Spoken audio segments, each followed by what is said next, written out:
and welcome to this edition of Dustin's Kaleidoscope. I am Dustin, and I am here today with Andrew Royce Bauer, who is the CEO of Royce Leather. Thank you so much for being here. Dustin, thank you for having me. I wanted you on because I saw quite a few of your products, and I was so impressed with the leather goods. And I wanted to find out more about your company. And specifically, there's the Freedom Wallet, but we can talk about that later. Maybe you can walk us through the Royce Leather and when it was founded. You know, what types of products you produce and things like that. Sounds good. Royce Leather is most importantly about the company. It's a family business. Okay. We take a lot of pride in that, and that really exhibits itself in the passion that we put forth in our products every single day. It was originally known as Emporium Leather. In 1974, it was founded by my father, Harold Bauer, Okay. in the Flatiron District of New York City. He started out of a small warehouse and started his line from there. He went on for about 40 years under the label Emporium Leather. And in 2013, I stepped up. We launched ourselves as Royce Leather as a more online leather goods seller. So we've been featured in Brookstone, The Sharper Image, David's Bridal, Kohl's. So a lot of national retailers have featured our leather goods. And we're an Inc. 5000 company. We're one of the fastest growing private label companies in the United States of America. So we take a lot of pride in products that people desire and people have use for. And so for over 40 years, we've continued on selling leather goods. And now we're starting to integrate more technology into our products as the consumer has transitioned over the last 40 years. So we have a variety of leather goods. So when you started, or when your dad started many years ago, was it one piece? Was it in an entire line, or how did the business grow? So whenever you start up a fashion company or a fashion accessories company, you usually have to come out with a collection.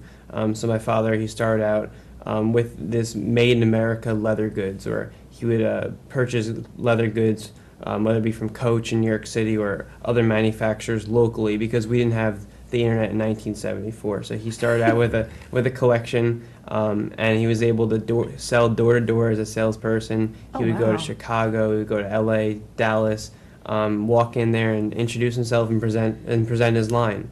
Thankfully, because of technology, I can now present my collections just via email or Skype.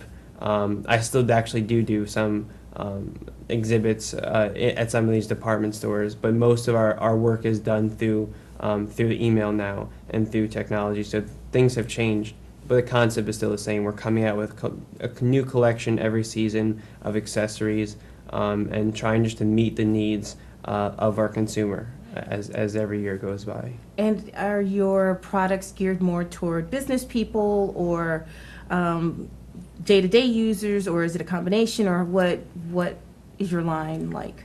I think originally in 1974, leather was known as something that was very luxurious and exotic, and originally we really honed in our focus on business people, people who could really appreciate and people who could frankly afford leather goods. A lot of times you might remember earlier in the 90s and the 80s, there was the pleather. It was fake leather. Right. That was very, very popular.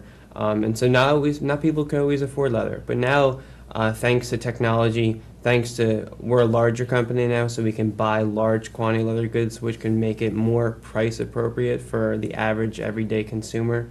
So we're very thankful now that we can offer real, genuine leather goods to the everyday consumer. We actually just announced that our products are going to be in Walmart in the upcoming year. Wow, and cool. I think nothing is more American as a large department store than Walmart. I think any person from any socioeconomic status has stepped inside a Walmart and could really relate to those products. So we're very happy that anyone can really appreciate our leather goods. So Andrew, you mentioned that in 2013 you took over the helm and you became the CEO of the company. What kind of challenges has that presented to you, if any, and how have you overcome them?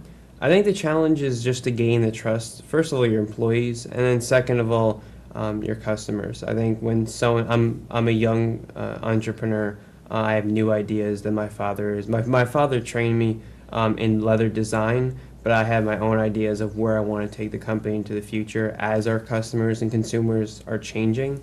with each generation. So I think there's a challenge of really proving to both your staff and to your consumers that you're ready to embrace the challenges of an everyday business. And it was definitely a transition period. Not just having new ideas and explaining these new ideas, but also learning what it takes to run a business, to do everything from packing and shipping to account receivables, sales, design. To run a business, you have to know every single function, and I think that was what I had to do when I transitioned into the leadership of the company.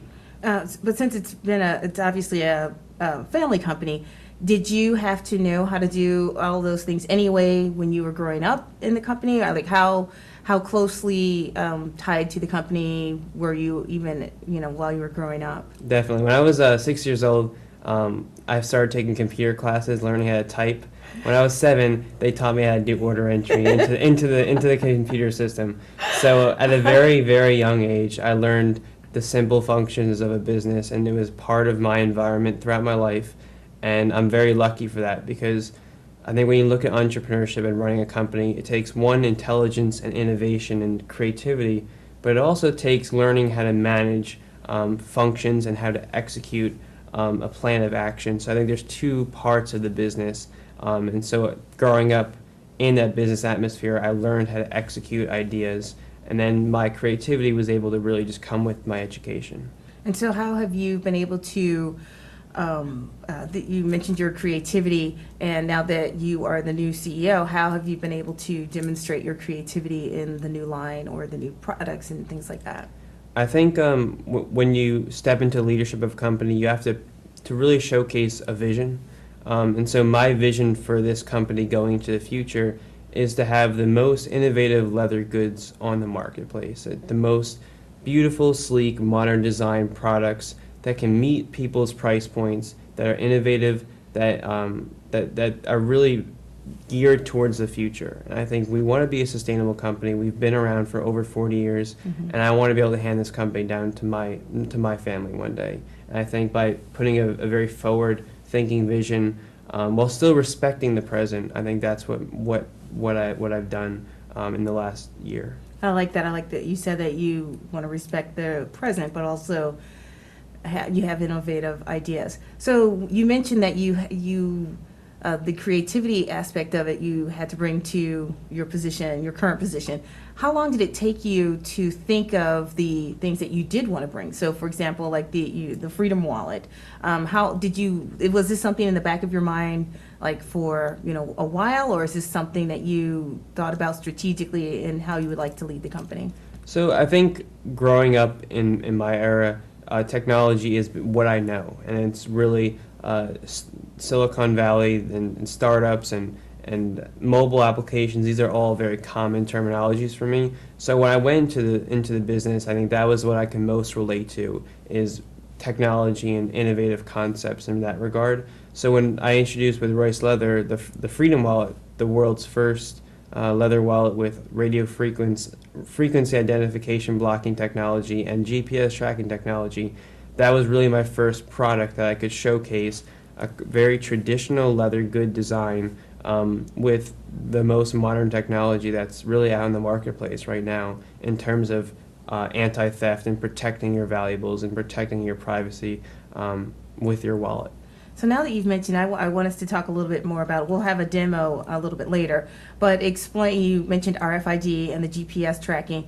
Explain what the Freedom Wallet does. Okay, so the Freedom Wallet, the most important function of this wallet is to protect you and to really serve as an anti-theft product for pretty much your most valuable possession that you carry every single day.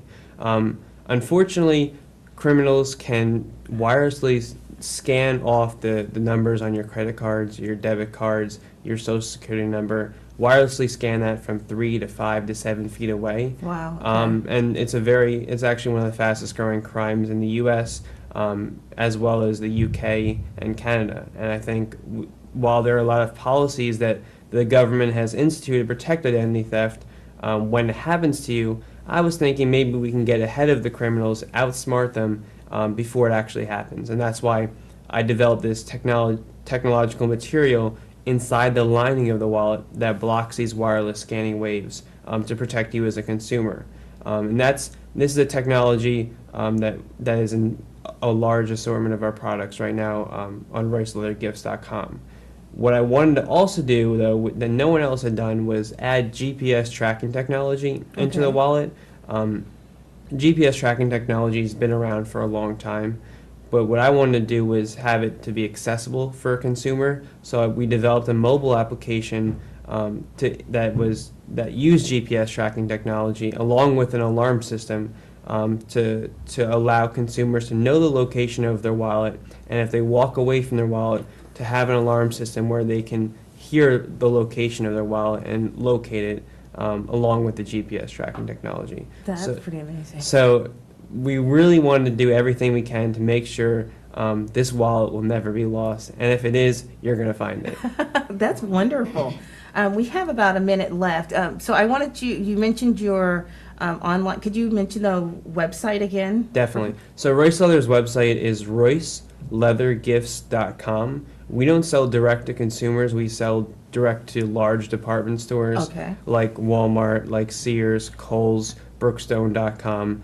So if you go into any of these sites or Amazon, type in Royce Leather and the Freedom Wallet, you can access all these products that I've designed on these websites. And then that's where people can go, they can find out where they're sold in those particular stores. Definitely. Okay, perfect. So we're going to come back in about a minute, and we're actually going to do a demonstration. I'm excited to see how this works. And we'll be back in 1 minute, and we'll see you at the end of the commercial.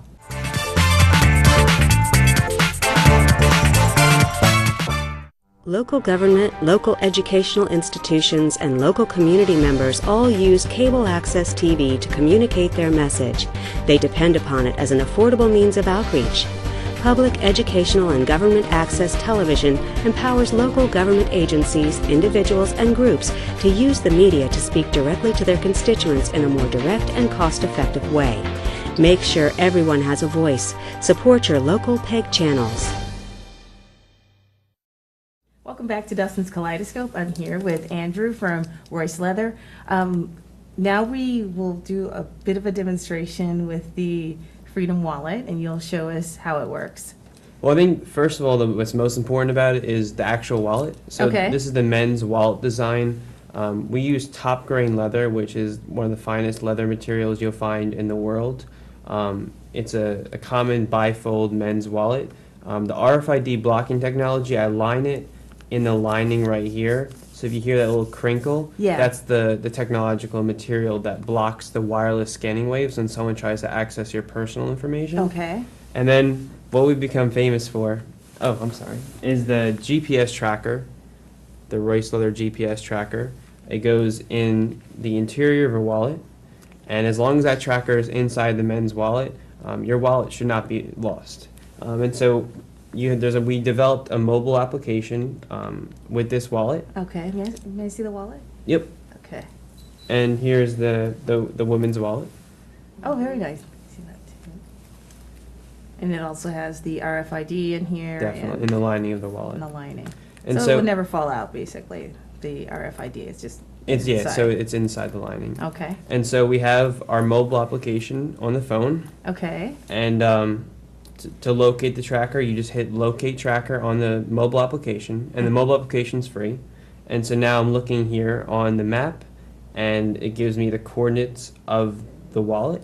And then now if I'm in a room or a bathroom and I don't know exactly where those coordinates are going to lead me to, if the wallet is underneath a pillow, there's an alarm system, so I'm going to hit sound alarm on the wallet. Okay.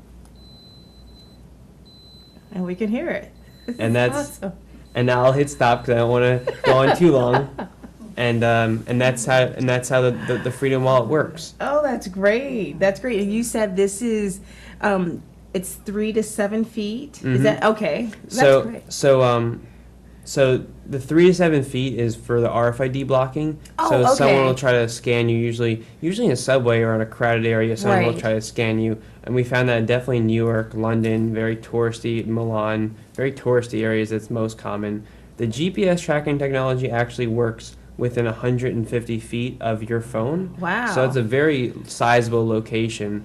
And actually, when you walk out of that 150 feet area, your phone is actually going to buzz pretty loudly because it's going to let you know, hey, you walked 150 feet away from probably one of your most valuable possessions. So I don't even have to locate it after over 150 feet. It just beeps on its own. Oh, definitely. That's what, Okay. I mean, we want to do everything we can to make sure you do not lose that wallet. And so Okay. when you walk outside that zone, we'll gently remind you that you walked away from your wallet. And something that we've added to this mobile application very recently, because we have over tens of thousands of users of this application right now, we have what you call crowd GPS. So if you do walk outside the 150 feet area and you don't know where your wallet is, but someone else who has this Freedom Wallet and a mobile application walks into the area where your wallet is, their phone will go off and say, hey, someone else's wallet is in your area, and if it's lost, you can get your wallet back, and that could be anywhere in the world. Oh, wow. That's very cool. That is very. You are the only company that has done this. Is that correct? Definitely. We're very proud of the fact that the Freedom Wallet is the only one with the GPS tracking map and the alarm system and the RFID blocking material. When I came up with this idea, I wanted to be the first to do something, and I'm very happy to be able to reinvent the wallet for our customers. And what has been the response from your customers? We've had good and bad. I think the bad was a lot of older customers didn't really know how to use the mobile application. It's a free mobile application on the iTunes store in the Android market. So once you get the wallet, all you have to do is go on there and type in the wallet tracker and download the application. And we make that clear now in the instructions just to be as transparent as possible, as we realize that not everyone grew up with mobile applications and GPS tracking technology. But other than that, it's been a lot of really good positive response.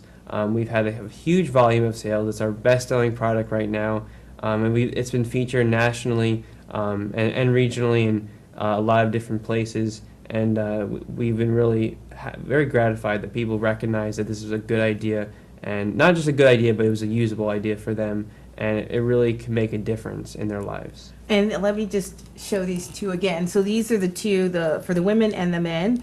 And do they come in different colors too? Yes, so the Freedom Wallet for the men comes in black and cocoa, and for the women it comes in red and black. Okay. And it's an upcoming update, but as we go into the holiday season, we're definitely going to expand this collection. It's been available for under a year now. We've had such a great success with these two products that we're going to integrate this technology into a wider assortment of our wallets so we can meet everyone's personal taste of what type of wallet they want to carry around. Oh, I was thinking this is going to help a lot of people like myself, for example, because if you lose your wallet in your house, for example, you don't even have to lose it outside of your house, but inside, it's great to have the GPS in order to, locate it so you're not running late or anything, So that's such a wonderful idea. So coming up, you said you will incorporate it into some of the other wallets that Definitely. they're not Freedom wallets, or is it a Freedom wallet once it has the RFID and GPS in it? So this one we call it the Freedom Wallet because since it was the first product in the market, we wanted to give it a nice name that could really give meaning to the product. Mm-hmm. Going forward, just for search engine optimization purposes, we're going to just call it an RFID blocking wallet with a GPS tracker. Okay. Just so people who search for those terms, RFID blocking, GPS tracking, who have those same kind of needs, can find it more easily on Google and these search engines. But we're very proud of the Freedom Wallet being kind of like the first wallet of this kind in the marketplace. Absolutely. And we look forward to adding more of these type of products as we go into the latter part of the year. Okay. So we talked a lot about the Freedom Wallet. Can you tell us a little bit about the other products that you also, make? So these are products from our upcoming collection. Oh, okay. We feature Saffiano leather, which is it's a top grain leather material that a lot of designers use in the marketplace right now. It has a nice, sleek Italian finish that we are able to produce. And the goal of this collection was really to modernize to really modernize leather goods. Leather goods are usually known for having a softer feel, a more thicker cut in the leather goods, and I wanted something thinner, something more modern, sleek, especially as airline requirements have gotten thinner and thinner. Right. For example, with the barrel bag, this would not be a barrel bag in 1980, but nowadays, we want everyone, as laptops and tablets have gotten smaller and smaller, and requirements have gotten more strict, we want to make sure our products meet the requirements of the consumer going forward. So you'll notice that these measurements of all these products are just a tad thinner than you would have seen maybe 5 or 10 years ago.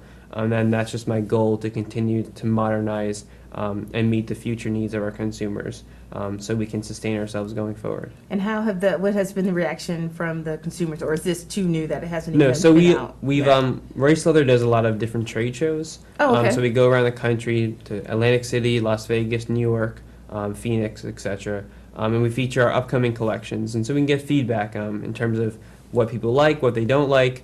And so it's a very modern collection. That's the main feedback we've gotten. And we got a lot of pre-orders for these products, which is really nice. Oh, that's great. And we noticed a lot of Wall Street, everyone from like Wall Street executives just to the traveling salesperson. I mean, it meets a lot of people's budgets, but it still has that kind of designer look to it, which is something I take a lot of pride in. So we're definitely expecting very great things from this collection going forward. And you mentioned the budget. Like, what is the range for your product, like the low to the high end? So for example, like a women's Saffiano briefcase, I mean, that could go up to maybe $300, $350, just because it's nickel hardware, it's top grain leather material. So that would be like the higher end. And for like a Freedom wallet, for example, it'll probably be in the range of $75 to $100. Oh, okay. So we find these are really good gift items when you want to make a special impression on someone, especially around Father's Day, Mother's Day, the Christmas, the holiday season. When you want to have a unique idea or a unique gift, Royce Leather is the company to come to. And I'm assuming that this, looking at the leather, that it probably lasts a lifetime. This is something that you give as a gift, and you can probably pass it down. Definitely. It's funny. My uncle, he actually came to visit. My brother was graduating from college last week, and he says, "Yeah, I still have that Royce Leather bag from 1991. Maybe I should take a picture of it and post it on our Facebook page." And I said, "Maybe you should, because it looks like the same as when he bought it in 1991." So we do take a lot of pride, and that's the difference between leather and just like nylon or mesh or other materials. The leather, it actually helps the environment because it's going to last a long time. You're not going to have to rebuy another product with more material and in that regard. And that's something.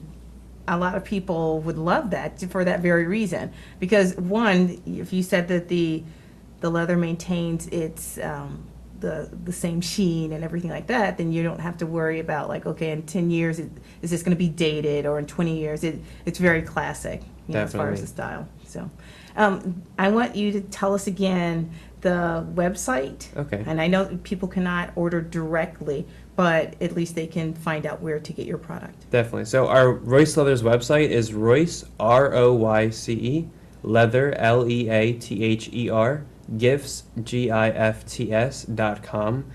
You can follow us on Facebook, facebook.com/Royce Leather. We have a lot of great following, and if you do get a product, feel free to post a picture of the product on our page and give us some feedback. We love to hear from our customers. And you can see our products featured, such as the Freedom Wallet, on Brookstone.com, thesharperimage.com, Kohl's.com, Walmart.com, etc., etc. Okay. We have a couple more minutes, and I wanted to ask you just one more question about being the CEO, because I know you're a very young CEO, and this is, but you've been in the business, obviously, your entire life. Now that you have your new collection, and you mentioned that initially there was an obstacle of trying to get the current people in the company to build their trust. What has been their reception to all of the things that you have done in the last year? So at first, when I came up with a lot of, I actually have a couple of other innovative ideas, world's first, upcoming in the next year or two.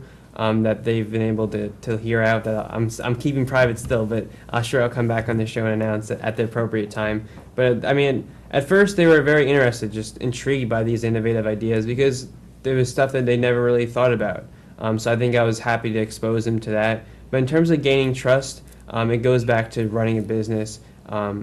Everything they do, I've done. Every job in the company, I've been there, I've done it, I've learned it. And I take a lot of pride. I get there at 8 a.m., I leave at 7:30. So I work the whole day. I work, I try to be the hardest worker every single day, not just for myself, but to set example for the other workers, to show them that I'm willing to get nitty and gritty. Despite all these great ideas and innovative ideas and all the national or media attention that we've been able to receive, I'm still willing to get on the floor and pack and ship and do all the jobs in the company, because that's my way of gaining their trust and gaining their respect, is really doing the jobs that don't get all the limelight and don't get all the national attention. I think that's how I've been able to prove myself. And also having a supportive family, my mom, the vice president, my brother, the marketing director, we all are able to support each other because we're all invested in this company as we are a family business. Andrew, thank you so much for being here. I do want you to come back again because I want to see what happens with your new collection, and I know you'll probably have more innovative things. Thank you so much, and this is Dustin's Kaleidoscope, and we will see you next time.